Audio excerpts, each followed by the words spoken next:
नमस्कार दोस्तों। आजकल सतपाल मलिक की चर्चाएं बहुत हो रही है। सतपाल मलिक वेस्ट यूपी के जाट नेता हैं और इस समय मेघालय के गवर्नर हैं और उनकी चर्चाएं कई अलग अलग वजहों से हो रही हैं। वैसे जो सबसे प्रोमिनेंट उनकी वजह है वो यही है कि उन्होंने जो किसान आंदोलन चल रहा है उसको लेकर कुछ दिलचस्प बातें कही हैं। सतपाल मलिक के बारे में आपको बताऊं कि सतपाल मलिक अलीगढ़ से सांसद रहे हैं। 2017-18 के बीच उन्हें बिहार में राज्यपाल बनाकर भेजा गया था।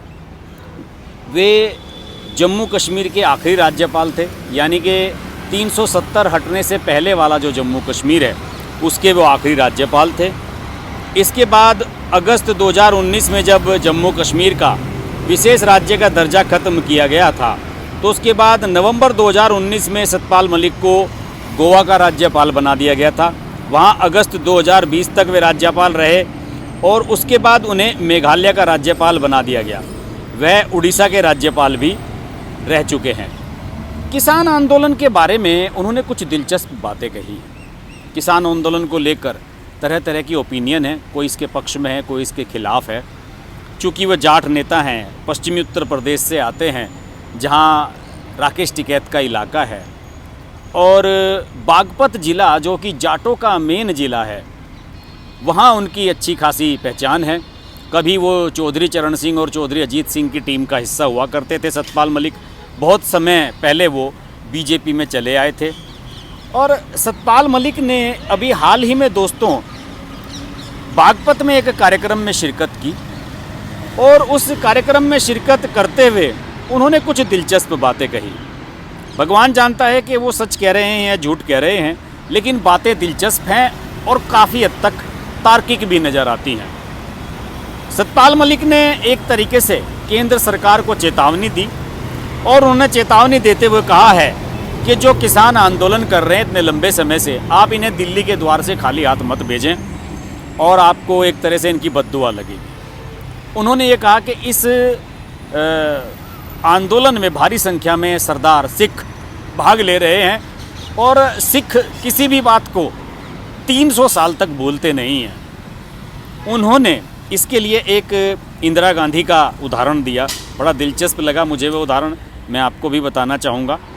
और उन्होंने ये कहा कि अगर ये किसान आंदोलन चलता रहा तो मैं नहीं जानता कि आप में से कितने लोग जानते हैं कि इन सिखों को कोई अच्छी तरीके से जान सकता है या नहीं।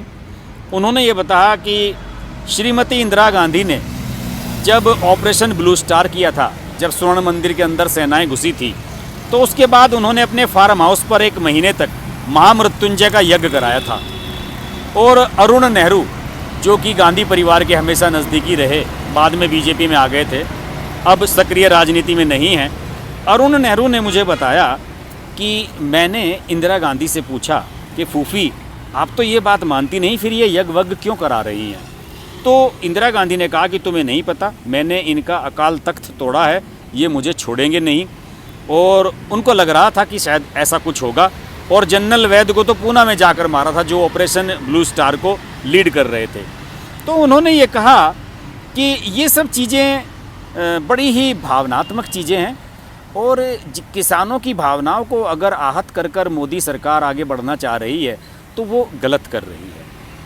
उन्होंने ये कहा कि राकेश टिकैत को जब गिरफ्तार करने की खबरें मैंने सुनी तो मैंने खुद प्रधानमंत्री और अमित शाह से बात की और उन्होंने कहा कि भाई ये गलती बिल्कुल मत करना, क्योंकि गिरफ्तारी को लेकर अगर ऐसी गिरफ्तारी हुई तो बहुत गलत हो जाएगा और किसानों के साथ साथ बहुत सारे लोगों के सेंटिमेंट्स इसके साथ जुड़ जाएंगे और ये बिल्कुल ही अनुचित हो जाएगा। उन्होंने ये कहा कि किसानों के मामले पर जब मैंने देखा कि क्या क्या हो रहा है तो मुझसे रुका नहीं गया। मैं बोला, मैंने माननीय प्रधानमंत्री, गृह मंत्री दोनों से कहा, तो मेरी प्रार्थना है कि ऐसा मत कराइए और दिल्ली से इन किसानों को खाली हाथ मत भेजिए। ये सरदार लोग 300 साल तक याद रखते हैं और बल का प्रयोग तो इनके साथ बिल्कुल मत करना। और 11 बजे मैंने हस्तक्षेप किया और राकेश टिकैत की गिरफ्तारी रुकवाई। इसके अलावा उन्होंने एक बड़े पत्रकार का भी जिक्र किया। उन्होंने कहा कि मैं बहुत बड़े जर्नलिस्ट से मिलकर आया हूं जो प्रधानमंत्री के बहुत अच्छे दोस्त हैं। पता नहीं शायद रजत शर्मा की ओर इशारा किया उन्होंने। और मैंने उनसे कहा कि भाई मैंने तो कोशिश कर ली, अब तुम उनको समझाओ कि ये गलत रास्ता है। किसानों को दबाकर यहाँ से भेजना, अपमानित कर कर दिल्ली से भेजना, पहले तो ये जाएंगे नहीं और दूसरे चले गए तो 300 साल तक भूलेंगे नहीं इस बात को। और ज़्यादा करना नहीं है, सिर्फ एमएसपी को कानूनी तौर पर मान्यता दे दो, सारा मामला मेरी जिम्मेदारी है, मैं निपटवा दूंगा।